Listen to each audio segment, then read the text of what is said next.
Sure, when I looked in the mirror this morning. Had a rough night, eh? Oh, there have been rougher ones. Look, voice, before you get caught with my receiver down, who are you and what do you want? As to who I am, you'll find out very shortly. What I want is you. How romantic, and over the phone yet. Let me finish. What I want is you to lay off that cable car business. Oh, that. Well, I'm afraid I can't. You see, I was sitting beside him when they discovered his transfer had been punched sort of permanently.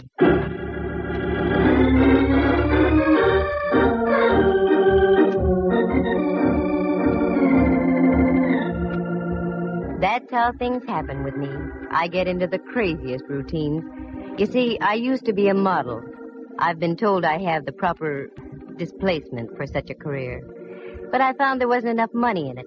A girl has to maintain a nice apartment on Telegraph Hill, keep enough clothes to highlight the displacement I mentioned, and also eat, doesn't she? Sure. So I turned private eye. You meet a better class of people, mostly named Rigger or Mortis. Now take this cable car deal. It's positively fantastic. But after all, this is radio, isn't it? Like to hear how the whole thing happened? Leave us trip along to Act 1.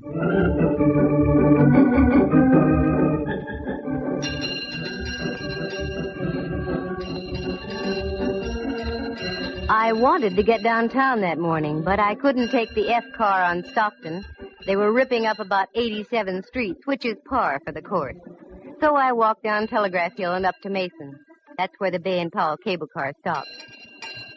All aboard! Come on, Lana, show that shapely ankle. We gotta make the Fairmont by Whitsuntide.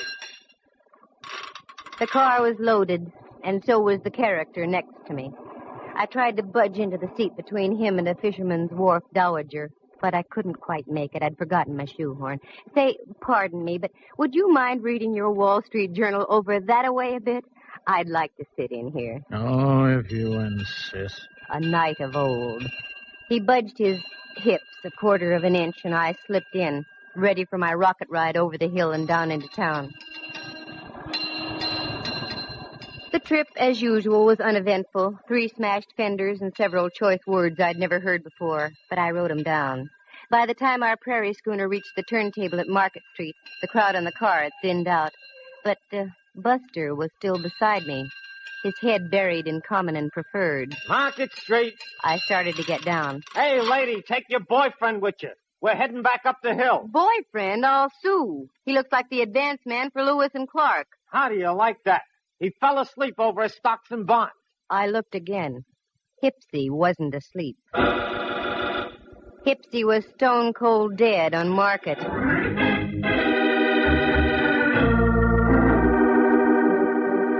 What a twist. I, who always went on the prowl for a whodunit, get one literally tossed into my lap. He just hadn't gone out of this world serene-like. Oh, no. There was a steady slurp of blood trickling down his vest just north by northeast of the equator. After a half-hour wait full of questioning by homicide legmen, I knew my morning shopping tour was rained out. And after all, I was only going to buy an emerald clip to match the glint in my eye. Well, that would have to wait. I knew the next step. I grabbed a cab home. I wasn't long in waiting. Right on cue. And if it was the right cue, it would be Lieutenant Ray Mallard from headquarters, daintily pressing his cuticles against my apartment buzzer. I was right. What? I've been expecting you. Come on in, Mallard. You've been expecting me. Why, Candy? Naive little rover boy, you. Have a drink? No, I'm not in the mood. Just make it a double. Sit down, Mallard. Let's be civilized. Take off your hat. It is off. Oh? Candy, for once I'm puzzled. You're just saying that. Yeah, because it's true. I've checked and rechecked. No matter how many loose ends I tie together, I still get no connection between you and Dwight Ellsworth. Dwight who'sworth? Ellsworth. Your extremely limp traveling companion on the cable this morning? Mallard, I can give you an angle on that. Yeah? Yeah.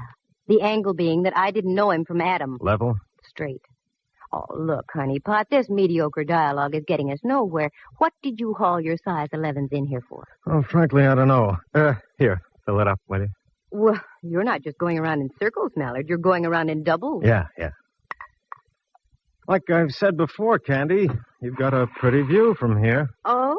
Wait till I turn around. I mean from your window. Look at that ship down there, just docking. Where? Down there. There's romance for you. Probably just in from the Far East. Here's your drink. Oh, thanks. You know, it is sort of romantic. Don't you think it'd be fun to jump on a tramp like that and whisk off to the South Seas? Hmm? On a honeymoon? No. That's what I thought. South Seas. Mallard. Don't call me Mallard. Why not? We're just playing for ducks, aren't we? Oh, very crisp. Playing for ducks. No, Candy, we aren't.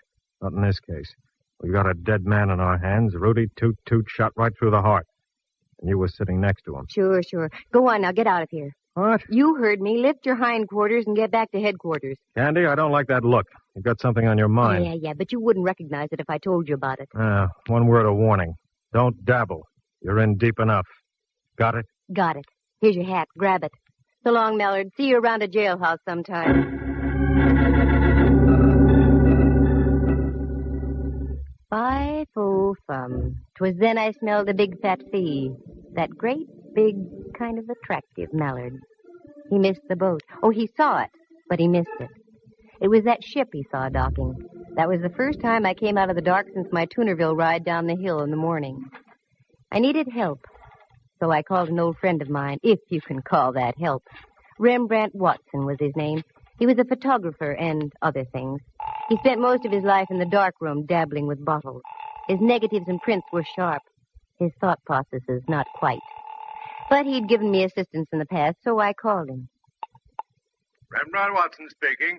Photography, portraits, and camera work. Yes, Rembrandt, I know. Also available for gardening, janitorial service, and babysitting. Rembrandt, it's Candy. Especially if they're over 21. Who? Candy? Now you're tuned in. How dare you, baggage. I was experimenting with a new type of formula. 90 proof for 100. 100. And Candy, it works beautifully. There's a delightful little pixie in a pink ballet skirt in my living room. Well, leave her there and get over here immediately to my place. Take a cab. I'll pay for it. I'd much rather have a handsome carriage with a brace of chestnuts. You've got 'em in your head. Now just do as I say and get over here.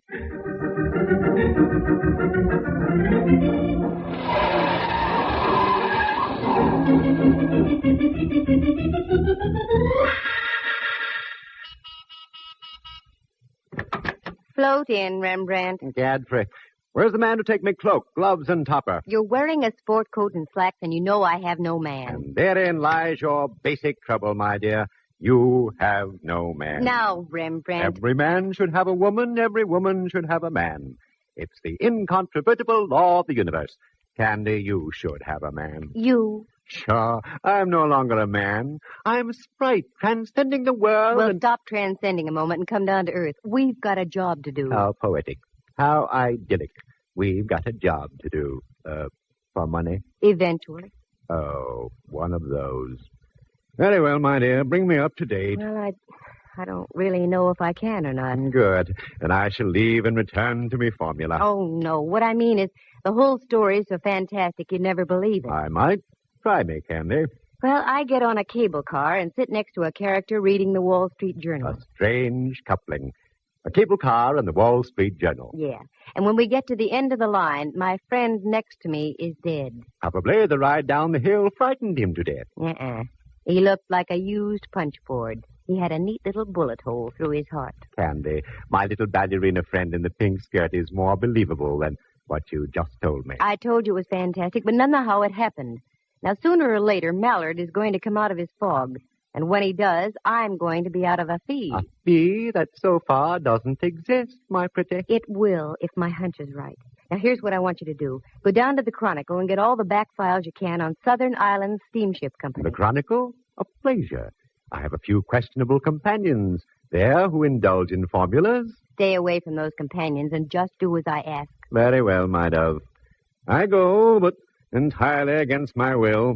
And where will you be? Around town, Rembrandt. I've got to do some legwork. Let me assure you, Candy, you have just the right equipment for it, too.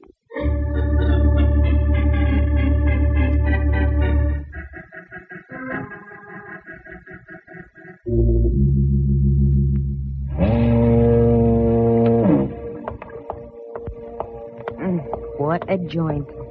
I'll bet they mount slit gullets on the walls instead of deer heads. Well, come on, Candy. Get your tools out and screw up your courage. Yeah, miss. What'll it be? Nothing right at the moment except information. Information, water, both free. What do you want to know? Well, I'm looking for the purser off the Dwight-Sonia. I hear he does his shore duty in here. That's right. Name Campbell. That head on the table over there belongs to him. Thanks.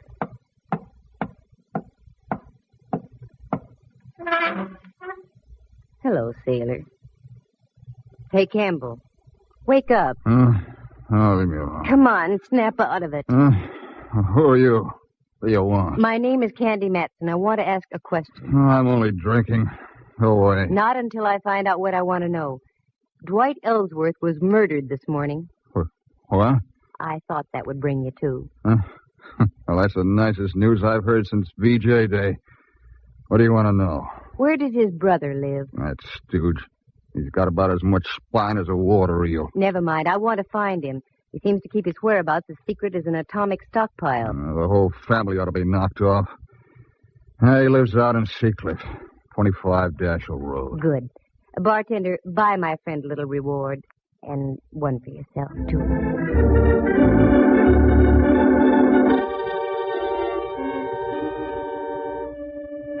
Well, so far, so good. Oh, how did I know about Campbell, the purser? Well, you see, I have quite a few friends, most of whom my pal Mallard doesn't approve. So I grabbed a cab and navigated the driver out toward Seacliff. It was so foggy I couldn't see the meter. But I paid him anyway, gave him a neutral tip, and dismissed him. There it was, 25 Dashel Road. An austere-looking cabana, one that dared you to ring the front doorbell. I dared. I had the awful feeling I should have been around at the side door delivering hand laundry. Good evening. Except for the fog, yes. Is Mr. Ellsworth in? Yes, he is. But I'm afraid I must ask you to leave. There's been a death in the family. I know. That's why I'm here. Come in, please. Thank you. Walk this way, please. Oh, I'm afraid I couldn't, even if I lived to be 100. Mind your tongue, young lady. You're in the house of an Ellsworth. Oh, hoity-toity. The old babe had delusions of grandeur. Well, no need to get uppity with me. I've mingled with royalty. I once played a bit part in a Rita Hayworth picture. But this old gal was really something. She couldn't have been more than 45, yet looked like something out of the Barretts of Wimpole Street.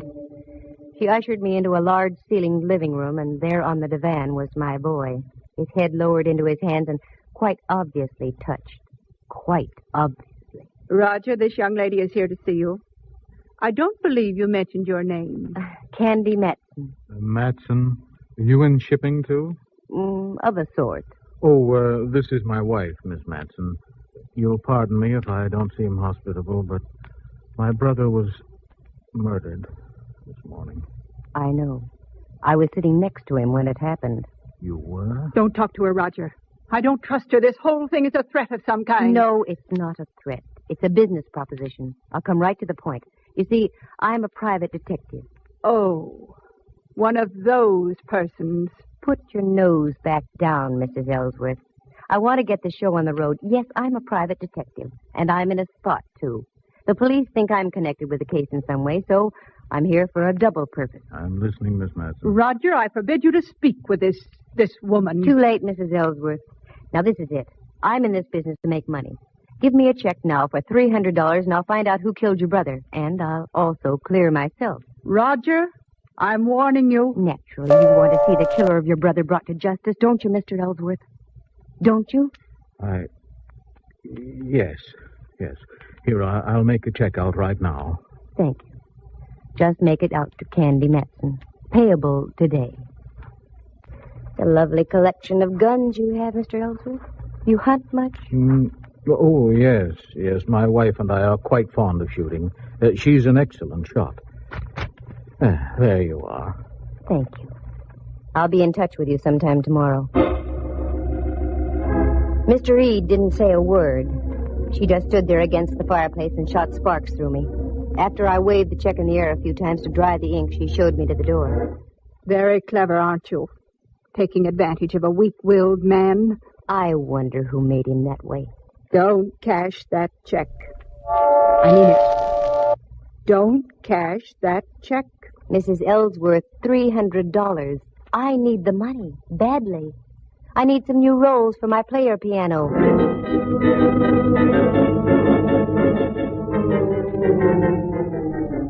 I buzzed back downtown. I wanted to cash that check in a hurry.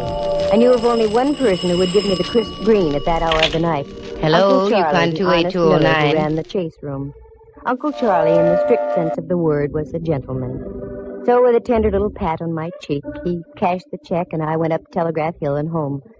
All of a sudden, my eyes did a couple of inverted loops. Oh, my lights were on.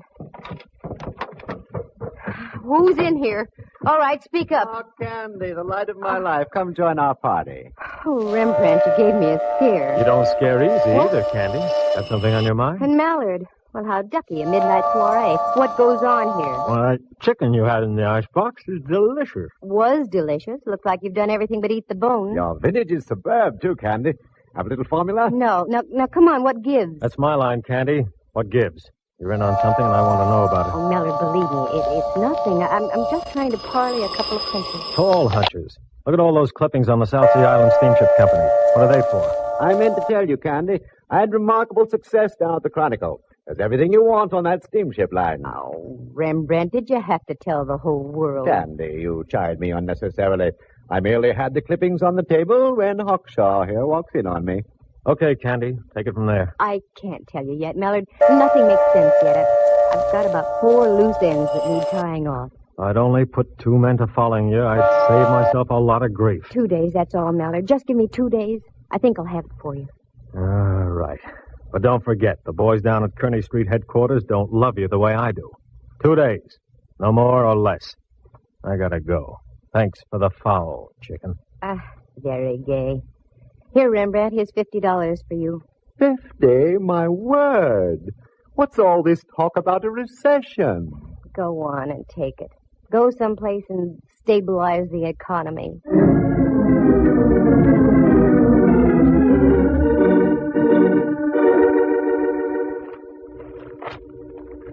I whipped through the old newspaper clipping. It was all there. Fire at sea on Ellsworth's ship.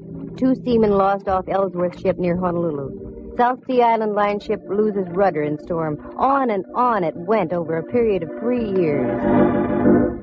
I threw the papers back on the table. Helped myself to some of Rembrandt's formula. Turned down the lights and went out on the porch. The day was dark except for an occasional path of light from a passing freighter. I sat down to think and think. Then, quick, just like that, 2 little tumblers in my mind fell into place. Only one thing to do, and that was to do it the hard way. The next morning, just as the ferry building siren was announcing 8 o'clock to downtown San Francisco, I got Rembrandt on the phone. Candy, what on earth are you calling me for at this hour? Can't help it. There's work to be done. I did my work last night so extremely well that I'm just going to bed now. Sorry, you'll just have to delay your sack time. Meet me at the corner of Mason and Union in 10 minutes, right where the cable car stops. Now, what are we going to do? We're going to take a cable car ride. What? One of those bouncing, jerky little contraptions? Not the way I feel this morning. Oh, yes, you are. Union and Mason in 10 minutes.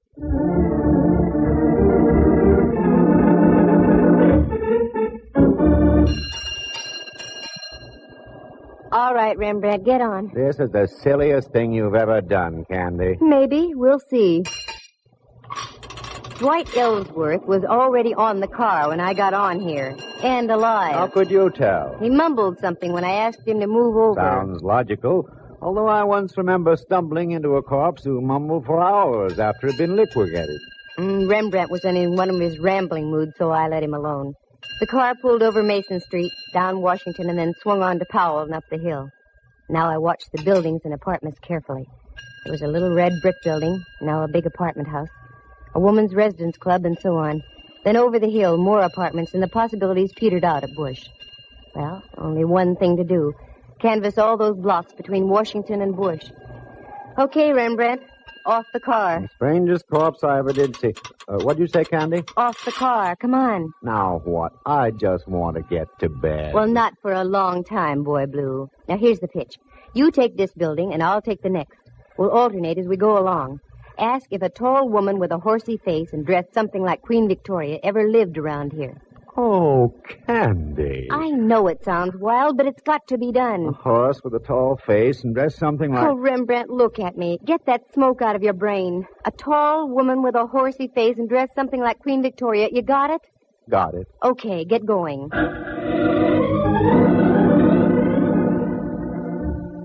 It was slow and tiresome. And the answers I got. A tall gal dressed like Queen Victoria. Oh, sister! That was about par. Nope, nobody like that ever lived here. Are you positive? A dame who fits that description? Yeah, I'm positive. The morning wore on, and so did we. We were over on the other side of California Street now, so we stopped and had a bite to eat. I had pickles with mine, and Rembrandt had olives on toothpicks in a glass. And again, we picked up the hunt. My heart was suddenly making with a rumba. There, just on the other side of Clay, in front of a 3-story red brick house, was a police squad car. There was a little knot of people gathered around. Daintily lifting my crinoline, I did a Mel Patton down the block and up the front steps. I didn't have any trouble finding the room. The door was wide open, and there was a body on the floor. 4 representatives of the law were buzzing back and forth. One of the buzzees was Mallard. Well, my little ambassador of violence. Why is it you're always around the extremely dead, Candy? I've got no time to brandy the ad-libs, Mallard. Who is it? I don't know yet. No identification. Let me see. Ah, a pen pal, maybe. I was right. I knew it. Knew it? Knew what? You're right, he was a pen pal. He wrote me a check last night for $300. His name is Roger Ellsworth.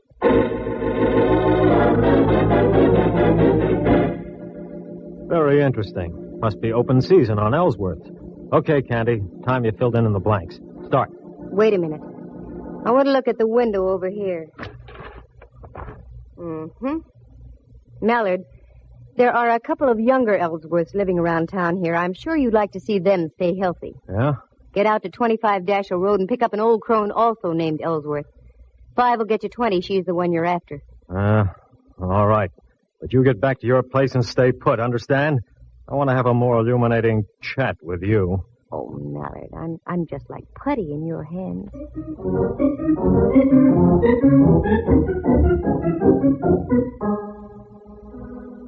The moon was coming up over Diablo and spraying a path of silver on the bay. Still no Mallard. I wondered what could be wrong. Well, this was it. This was the showdown. Have you seen a tall face with a horsey woman? Oh, Rembrandt. Candy, I'm so mad at you I could... Oh, what's the use? Now what's the matter? What's the matter? She says. I've been roving all over Powell Street ringing doorbells. Where did you go, you traitor? Oh, Rembrandt, I'm sorry. And in the excitement, I forgot all about you. What excitement? There's been another murder. In a moment, there's going to be another. I'm looking right at you, Candy. Oh, cool off. Have some formula and stop snorting steam.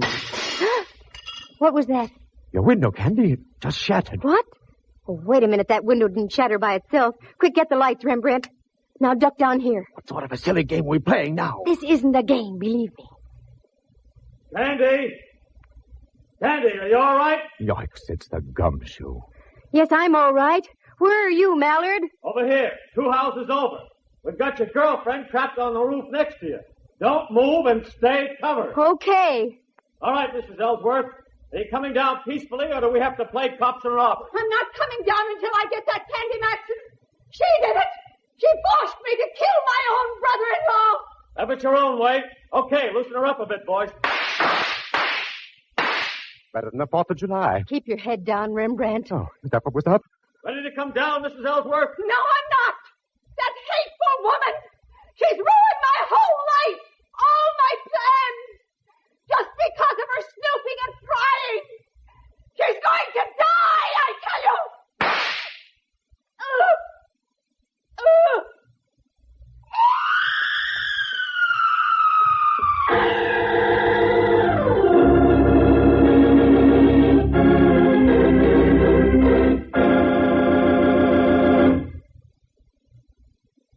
It was a miracle, Candy. You must have moved slightly just as she shot at you. Well, it was too close, I can tell you.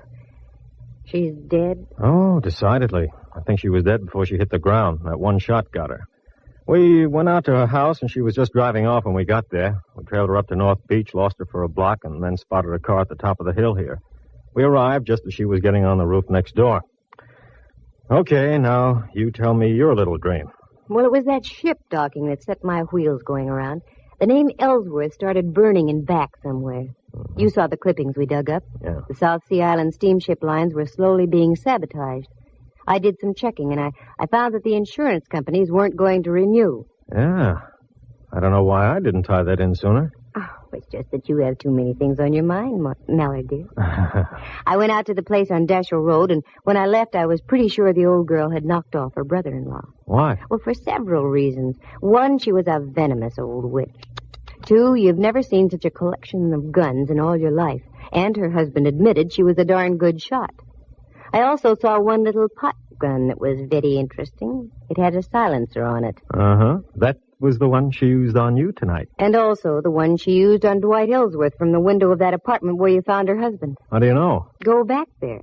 You'll see a nice little bullet hole in the curtain with burned powder all around it. Now, don't tell me that... Yes, I'm telling you that she rented that place knowing that her brother-in-law always went downtown on a certain cable car.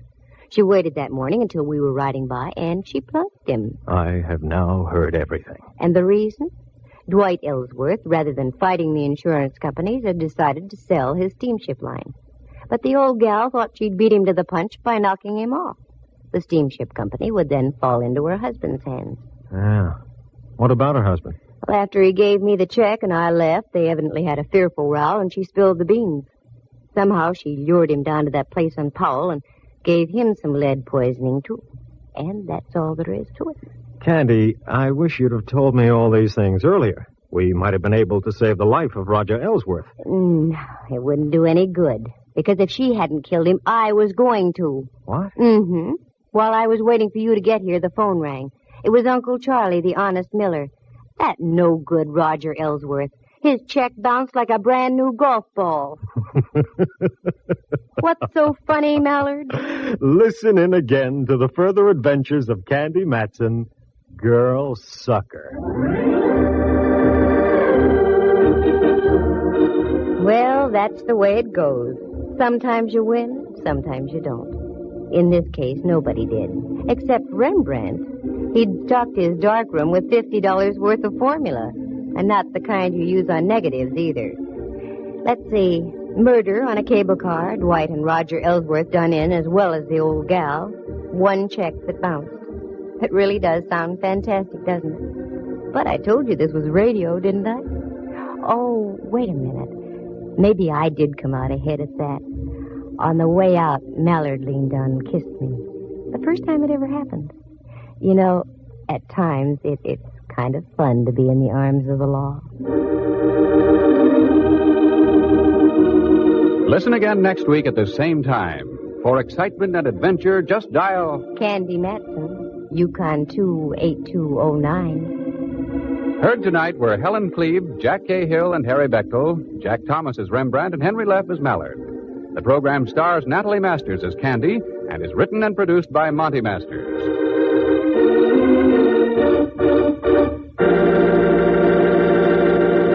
This has been a presentation of NBC, the National Broadcasting Company.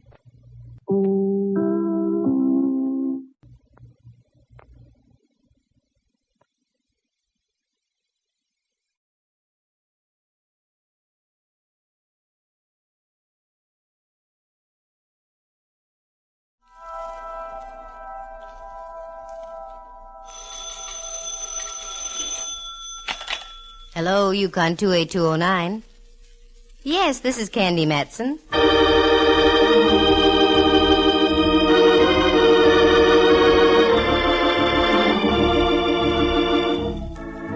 Did you ever know a girl private detective? Perhaps not. They're pretty rare. Well, we've got one. Candy Matson is the name. And she's both pretty and rare. Figure, she picks up where Miss America leaves off. Clothes, she makes a peasant dress look like opening night at the opera. Hair, blonde, of course. And eyes, just the right shade of blue to match the hair. You're expecting more? All right, let's meet her. She's on the phone now, in her penthouse on Telegraph Hill in San Francisco. Hello, Candy Matson. Well, bless my ever-loving little old serial number, Candy Matson. Watch out how you go tossing your serial number around, Pally. Who is this? Candy, I hope you remember me. This is Sergeant Kenley down at Fort Ord. Kenley the gallant, the GI who filled my slipper with beer and drank it. That's me, the poor man's Diamond Jim Brady. Sure, I remember you. I met you when I was down at Fort Ord with the USO. What's on your mind, Kenley? Wait a minute, I'll put it this way. What's new? Oh, like this is new. We're having a big shindig at the Senior Non-Commissioned Officers Club tomorrow night. You were elected as the girl most likely. Finish the sentence. Okay, as the girl most likely to be the queen of our ball. Oh, Kenley, you mad lad. I'd adore it. But what would I do for a chaperone? What? Don't play dull. You heard me. Oh, sure. Well, why don't you bring your mother? Wonderful idea. And I know just the fellow. Roger, Kenley. I'll report to the orderly room sometime tomorrow afternoon at Fort Ord.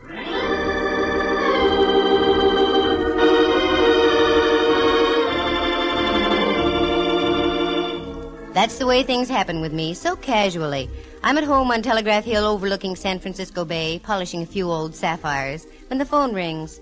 Sounds innocent, doesn't it? But I ran into 2 rather grisly murders in Monterey. Want some details? Listen. When I told the sergeant I knew just the fellow to be my mother, I met my old pal Rembrandt Watson.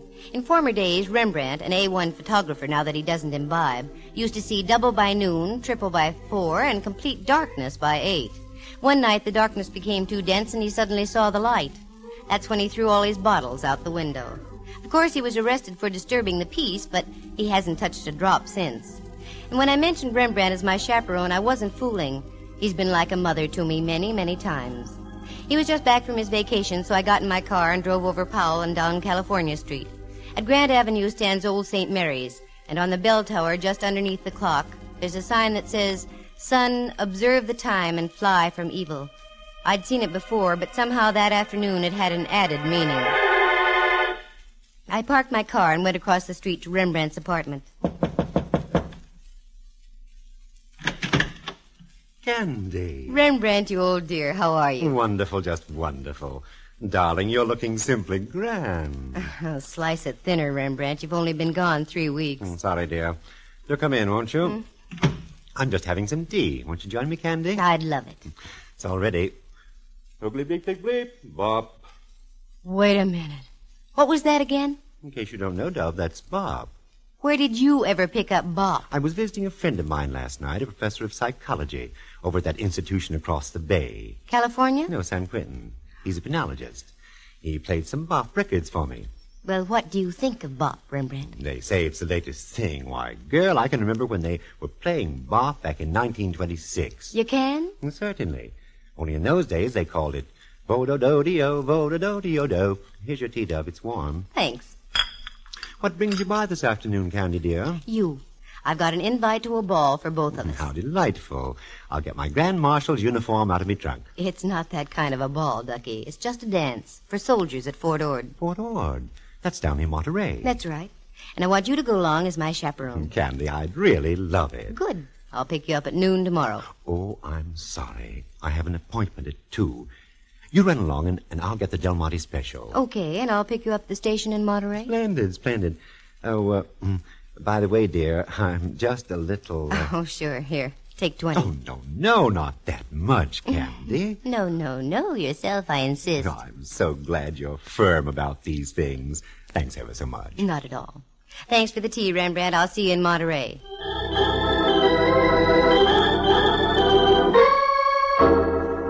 I gave Rembrandt a little chuck under the chin. He quivered his bushy eyebrows, and I left. If I was going to be queen of a military ball, I had to get some royal raiment. I picked up a mantilla and a strapless evening gown you had to hold up by sheer concentration and deep breathing. Then I had a quiet dinner for 1, please, James, and went home and climbed aboard the Dream Express quite early. When I woke up, I had the nasty feeling that I had something to do. Then I remembered. I had a date that evening with Mallard. That's Inspector Ray Mallard of San Francisco Homicide. The nomenclature reads 6'2", weight 190, nice features, smart guy when it comes to solving a crime, but when it comes to talking about us and the future, he freezes up completely. I got dressed and whipped down to the Hall of Justice on Kearny Street. Well, Candy, How's Telegraph Hill's greatest lady detective? At the moment, Mellor, dear, I'm just between detectives. Kind of slow, huh? No, not slow. I just wrapped up a case. Now I want to take it easy for a few days. I've got news for you, Candy. Such as like what? Such as like I can't keep our date for tonight. Oh, Mallard, I'd been counting on it. I know, Candy. I'm sure sorry. But how did I know this guy was going to do what he did out in the Taraval district? Playing straight, I say. What did the guy do out in the Taraval district? He parlayed a sudden impulse into a seat in the gas chamber. How so? He done in his old lady. Mallard, don't talk like that. Okay. He ostracized his wife from the world of the living. With a pipe. That's better. Over the head. I get the picture. Anyway, I've got news for you, too. And yours would be? I'd have to break our date tonight anyway. Uh-huh. I just knew I was going to get stood up. And tonight's the night that Tex Acuff is playing in Loves of Laredo. Candy, it's Acuff's best movie. Acuff will just have to keep his chin up. You're busy in the Taraval, and I've got to be at a dance at the NCO club at Fort Ord. Oh, that's right. I am busy tonight. So you're going to Fort Ord, huh? Mm-hmm. Weren't you there a couple of times during the war? That's right. With the USO. That same sergeant still there? The same sergeant. He's the one who asked me tonight. Now, this calls for drastic action. Come here, Candy. Mallard.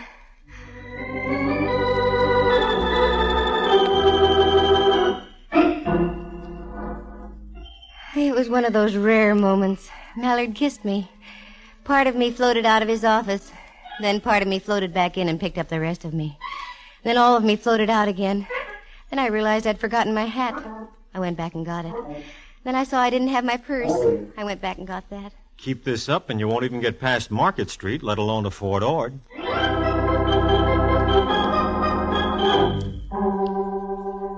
That Mallard, he can do the sweetest things sometimes. That was one of them. I got in the car, shifted into low, and that's the last I remember until I came to in front of the Rancho in Carmel. Obviously, one kiss from Mallard was better than a tank full of 100-proof octane. I registered, got a cabana out and back, showered, changed, and drove back into town. The drive down must have been dusty because I was extremely dry. So I stopped at Griff's, a cute little place with old theatrical pictures all over the walls. Yes, miss. Would you care for something? Oh, yes, a martini, please. Very dry. Very dry. Righto. You're new here, aren't you? Yes, I am. I started working here about 3 weeks ago. I thought so. I was down about a month ago, but I don't remember seeing you. No, the fella who was here became ill. Mr. Griffin hired me. Nice place to work. Oh, yes. It's very enjoyable. Here you are, miss. Thank you. I know you don't know who I am, but I'm a very good friend of Mr. Griffin's, and I came away without any money. Could you cash a check for me? Well, I don't know. I'd like to, but do you have any identification with you? Oh, yes, of course. Here, my driver's license. Matson. Candy Matson. Mm-hmm. Now I know why I thought I recognized you. Aren't you presiding over the dance tonight at Fort Ord? Well, yes. Why? I saw your picture in the paper yesterday. Yesterday? What? I only knew about it myself Oh, that Kenley, what an operator. I'll be happy to cash your check, Miss Matson. Good. I'm going to need it. A queen has to scatter a little gold amongst her subjects. The lad cashed my check and I left for the fort. I drove out past Seaside, then on past Ord Village and onto the reservation itself. The guard motioned me through the south gate with a wave of his hand and a... Yep, still the same old Fort Ord. I wove my way through the streets and finally pulled up in front of the senior NCO club. As I got out, there was my pal Kenley coming down the steps, in his fatigues yet. Oh, Candy, you beautiful thing, you. Don't you beautiful thing me, Sergeant Kenley. What's the matter? You know what's the matter. They printed a picture of me in the Monterey Herald yesterday. Well, what's wrong with that? What's wrong? When the paper came out yesterday, I hadn't even heard about your wing-ding tonight. Oh, don't be mad, Candy. I've never seen you say no to a worthwhile cause yet. This is a worthwhile cause? That's right. Every cent we take in, we're turning over to the community chest. Oh, well, that puts a different light on it. Oh, I knew you'd see it that way. Mm-hmm. Wait a minute. You don't charge for these NCO dances. How are you getting any proceeds out of it? Oh, I didn't tell you, did I? Every half hour we're having a raffle. The highest bidder gets a free dance. With you. Oh, that Kenley. Well, it was getting dark, and the Del Monte special with Rembrandt aboard would soon be pulling in. So I went back to Monterey. All of a sudden, I decided to play games. About a mile from town, the train stops at Del Monte itself. I thought it might be cute if I went back, got on the train there, and met Rembrandt that way.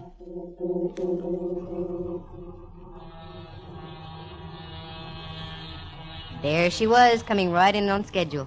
I parked the car and went over to the little country-like station. The train wasn't in sight yet.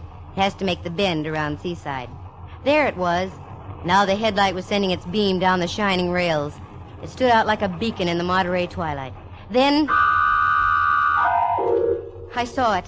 The glare of the locomotive's light picked up the crumpled body of a man. It was stretched across the tracks in a grotesque manner. Suddenly my mind flash signaled my feet, and I moved. It was a man, all right. The train was getting closer. I grabbed him by his lead-like shoulders and tugged. He wouldn't budge. I tried again, but still no luck. I looked down in desperation. That's when I saw that one of his feet was jammed between the rail and a tie. I gave a yank, and the foot came free. Then I grabbed him by the shoulders again. He must have weighed over 200, but little by little I was getting his body over the rails and up under the shoulder. Finally, I made it, just as the Del Monte rolled by.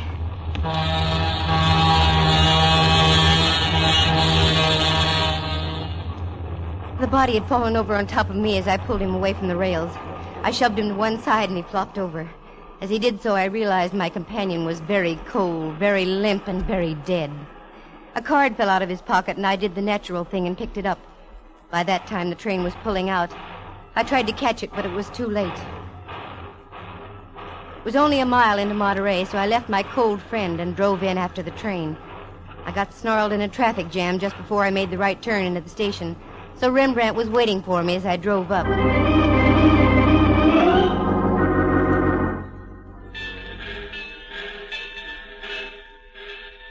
Dove, how nice of you, right on time. Never mind the salutations. Come on, we've got work to do. Don't tell me I'm supposed to take your place at the ball tonight. No. I've discovered a body. Candy, dear, how occupational. How irritational. Come on, let's go. Where? Monterey Sheriff's Office. But you'll miss the ball, girl. Not tonight, I won't. I darn near got killed myself. Tonight I'm going to have fun. Let's go. I went over to the sheriff's office. They have a staff of 9 men. I placed everything in their capable hands and drove Rembrandt over to one of the local hotels. I went back to the rancho, climbed into my strapless queen outfit, and went back to pick him up. He came out with a bewildered look on his face. I didn't say anything. We drove along through the Ord reservation, and finally I popped the question. Okay, Rembrandt, what's wrong? Nothing, except this. What's this? A card. While I was dressing, a man knocked on me door, shoved this into me hand, and told me to tell you about it, and left. Let me see it. Here. Oh, careful, Dove. Don't go off the road. The military wouldn't like that. They dislike messy forts. Wait a minute. Look through my purse, Rembrandt. Precisely for what? For a card that matches this one. Lipstick, lighter, handkerchief. Oh, here we are. You're right, Candy. It matches exactly. Does it make sense? Not yet. This is a warning, Rembrandt. A warning to keep my nose out of somebody's business. Yes, but what's this on the card? I don't understand. I thought you were studying the cello, Rembrandt, dear. Oh, I am. Then you should know what that is. That's the musical signature for F sharp. The gent who gave Rembrandt the card had obviously been following us since we left the sheriff's office. Now I knew I was in on something. But what? That body didn't crawl on the tracks all by itself. It was placed there deliberately in hopes the train would mangle all evidence. I'd have to worry about that later. I had a date to keep, and I was going to keep it. Once again, I pulled up in front of the Senior Non-Commissioned Officers Club. Rembrandt helped me out, and we went in. The joint was really jumping. As we went in, dear old Sergeant Kenley was there to greet us. Oh, Candy, how glad you're here. I was getting worried. Ha, ha, ha. He's worried. Yes. Ha, ha, ha. Ha, ha, ha? I don't get it. That's all right, Sergeant. Kenley, I want you to know Rembrandt Watson, my chaperone this evening. Glad to know you, sir. You needn't talk down to me, Sergeant. I have campaign ribbons for just such battles as this. Okay, Kenley. When do we start the raffle? Right now. Come on, Candy. If ever a girl gave her all for the Army, that was I. I danced until my insteps had insteps. Going on toward midnight, they started another raffle. A dark-looking sergeant bid $6, and I was to dance with him. Rembrandt was fighting the Boxer Rebellion all over again with some top kick, so I was stuck, but good. Miss Matson, that was my last $6. You shouldn't have done it, Sergeant. Oh, it was worth it. But if you don't mind, I'd rather not dance. Sergeant, for those kind words, I make you a lieutenant. No, thanks. I'd rather be a sergeant. But would you mind walking outside on the terrace? It's awfully stuffy in here. Sergeant, it would be a pleasure, believe me. We went outside. The night was strictly Monterey-ish, sparkling with stars, not warm, not cold, and a slight smell of sardines in the air. That's good. That meant the canneries were working. But speaking of the smell of fish... Let's go this way, shall we? Why? There's a beautiful view of the entire bay from over here. Look, Sergeant, I only came down here to dance... I said come with me. What? You're hurting my arm. Now, wait just a minute, Sergeant. No, you wait, Candy Matson. I know who you are. You had to come down here where you weren't wanted. You don't seem to understand that I was... You had to go find a body on the tracks, and you ended up with 2 cards that were identical, didn't you? Give me those 2 cards. I haven't got them. Don't give me that. Where are they? I don't know what you're talking about. I haven't got any cards. Okay, sister, you asked for it.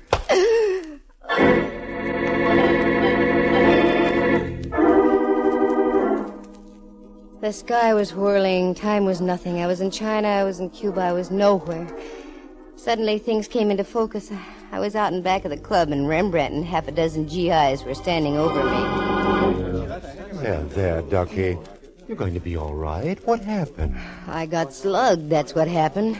And the rat only bid $6 for the privilege. How do you feel, Dow? Terrible. Oh, Kenny, I feel terrible, too. I don't know how this could have happened. Hi, Kenley. Oh, my head. Oh, gee, I just can't apologize enough. That's all right. I came down here to be queen of the ball. I got crowned, didn't I? I thanked Sergeant Kenley for the party. It was a nice affair. After all, it was no fault of the NCO Club or Fort Ord that I got rapped over the head. So I got Rembrandt in the car, and we drove back into Carmel. Rembrandt was quite concerned. He suggested that we stop and I have a touch of brandy. I didn't argue. We went into Griff's. Good evening. You wish something? Yes, please. Brandy for the lady. Lemon Coke for me. Brandy and... what was that again? A glass of water. A glass of water again. Hold it. You weren't here this afternoon. No, I work the evening shift. Frankie's here during the afternoon. Frankie? That's right. Frankie Sharp. That's when Roman candles went off and bells started to ring. Thinking back to the afternoon, the guy who cashed my check had one slight characteristic. I remembered as he handed me the money, his cufflinks were stamped musically, F sharp. I must have had a funny look on my face because Rembrandt spoke. What's the matter, dear? Doesn't the brandy agree with you? No, it's not that. I'm trying to put 1 and 1 together to make 2, but it doesn't add. Uh-oh. No. Looks like we're going to have company. Pardon me, Miss Matson. I hope I'm not intruding. Not at all, Corporal. Everybody's getting into the act tonight. Sit down and make yourself comfortable. Oh, thank you. I just heard the regrettable news. You getting slugged at the club. I left just before, I guess. How did it happen? He was a sergeant. He outranked me. Oh, incidentally, my name is Case. Dave Case. 4th MP Company at the fort. Glad to know you, Case. This is Mr. Rembrandt Watson. Oh, how do you do? How do you do, sir? Where's your accoutrement? What? Your billy club and pistol, your armband, and so on. I don't wear them when I'm not on duty, Mr. Watson. Well, you're in good hands, Candy. I've got to leave. Can't stand a place where they only serve you water. That's what you asked for, Rembrandt. I know. Yield not to temptation, I always say.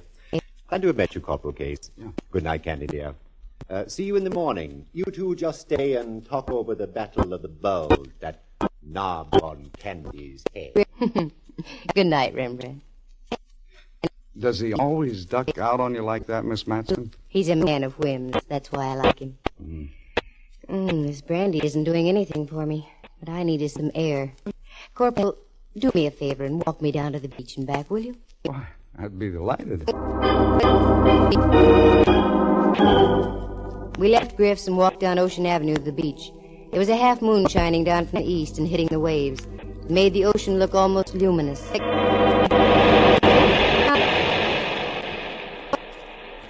Feel a little better, Miss Matson? Yes. I wonder what that character hit me with. Come on, Corporal. Let's go along the beach a little way. Aren't you cold? No, this is fine. Wait. Wait a minute, Case. What? Down there. Right at the water's edge. Looks like the body of a man. Why, you're right. Let's go.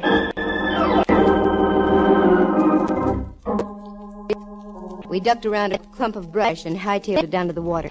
Sure enough, it was the sprawled figure of a man.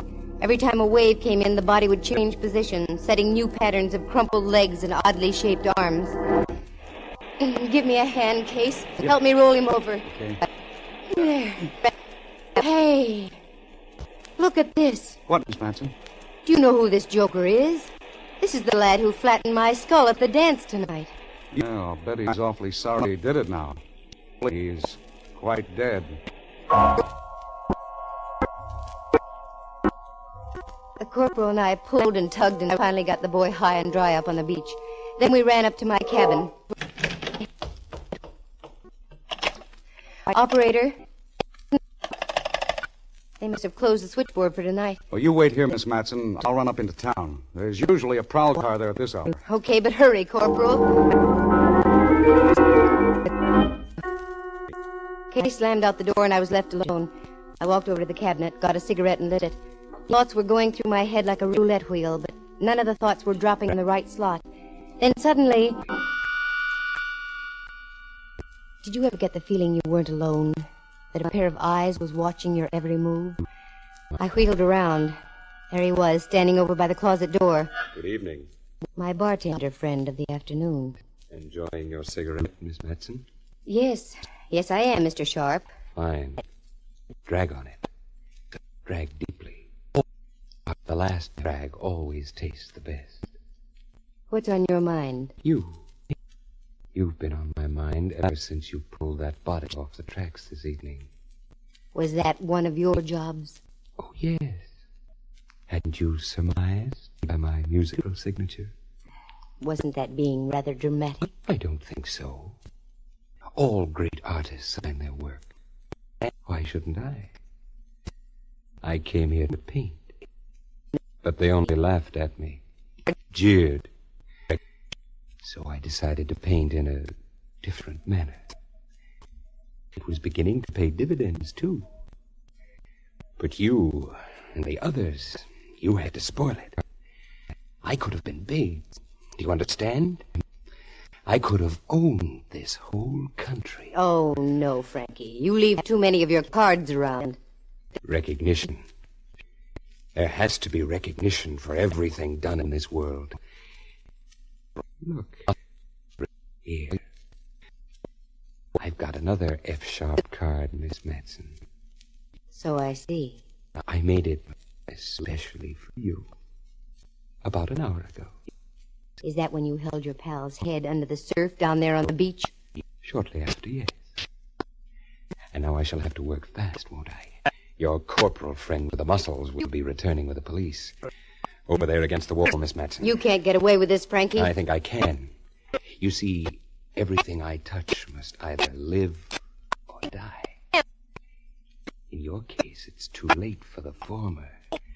So die you must. Corporal! Get back, Miss Matson. This guy's nuts. Looks like I'll have to add another. Oh! Corporal, you all right? Just got me on the shoulder. All right, Mac. Try this.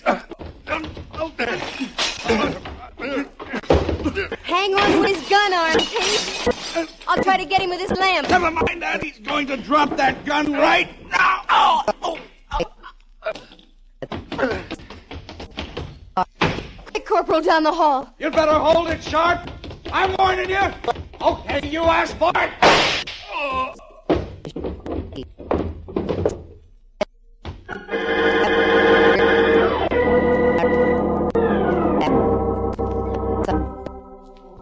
F-sharp was quite flat, there at the bottom of the stairs. And Sharp, being flat, was a natural. He looked awfully good that way. All I can say is I am terribly grateful for Fordord's highly efficient MPs. Case ducked out to get the police, but halfway down the stairs he heard Sharp's voice in my room. He tiptoed back and listened just long enough outside my door. Just as Frankie had leveled his pistol at my head, Case broke through and wrestled the gun out of Sharp's hand. Oh, the rest of the facts? Well, I've got the dissa and data right here. Frankie Sharp was a wise boy. He was dishonorably discharged from the Army in 1946. He came to the Monterey area with a complete load of Army uniforms, fatigues, and general equipment. He set up a little ring of other ex-GIs with bad records, all dishonorably discharged also, all professional gamblers. On Army paydays, he'd rig his mob out with GI uniforms. Then they'd gang up on the boys from the camp and take them for all their dough with marked cards and loaded dice.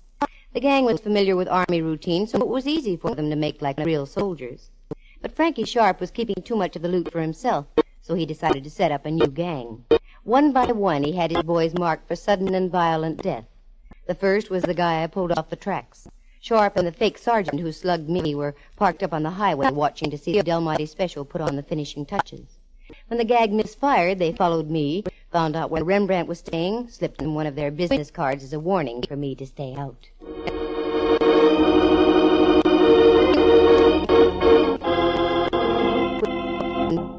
But the fake sergeant turned chicken. He didn't want those F-sharp notes all over the area. So he came out to the NCO club, bopped me over the head, and got them back. When he returned, Frankie knew the fat was in the fire and that the time to strike was then. So he took his pal down to the beach, gave him a finger wave and a permanent, the kind you don't wake up from. Then he went back to my cottage to wait for me. Sharp was his own undoing. The poor guy was a megalomaniac and insisted on signing his works of art. His greatest masterpiece, though, was one he autographed. It was called Picture of a Corpse at the Bottom of a Stairway. Because when we went down to look at his body, he still had his own F-sharp card clutched in his rigid fingers. Corporal Case? Good boy. He's been studying criminology with the United States Armed Forces Institute. He was discharged about a month later, and because of his considerable amount of gray matter, was promised the first opening with the Monterey Sheriff's Office. Oh, me, it's beautiful around Monterey and Carmel. The soft ocean, the gently rising knolls, especially the one on my head. That's the last time I'm going to be queen of a ball.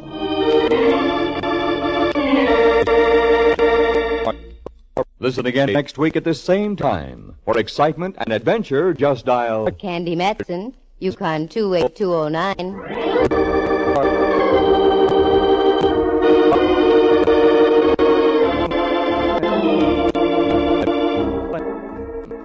Heard tonight were John Grover as Sergeant Kenley, Lou Tobin as the pseudo-sergeant, Kurt Martell as Corporal David Case, and Jerry Walter as Frankie Sharp. Henry Leff is Inspector Ray Mallard, and Jack Thomas portrays the role of Rembrandt. The program stars Natalie Masters as Candy and is written and produced by Monty Masters. Eloise Rowan was at the organ, and sound effects were created by Bill Brownell and Jay Rendon. Corporal David C. Case is an actual person. Any resemblance to other people in tonight's play is purely coincidental. The program came to you from San Francisco. This is Dudley Manlove speaking.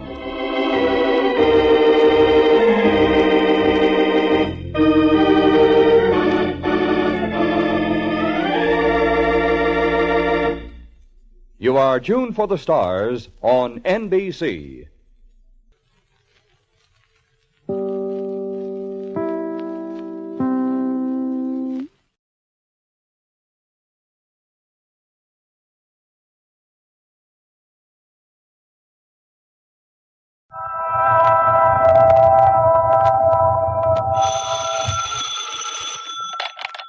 Hello, Yukon 28209. Yes, this is Candy Matson.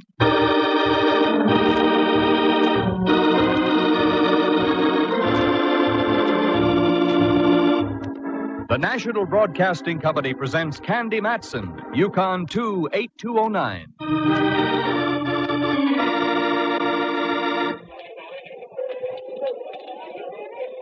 Candy, over here. What?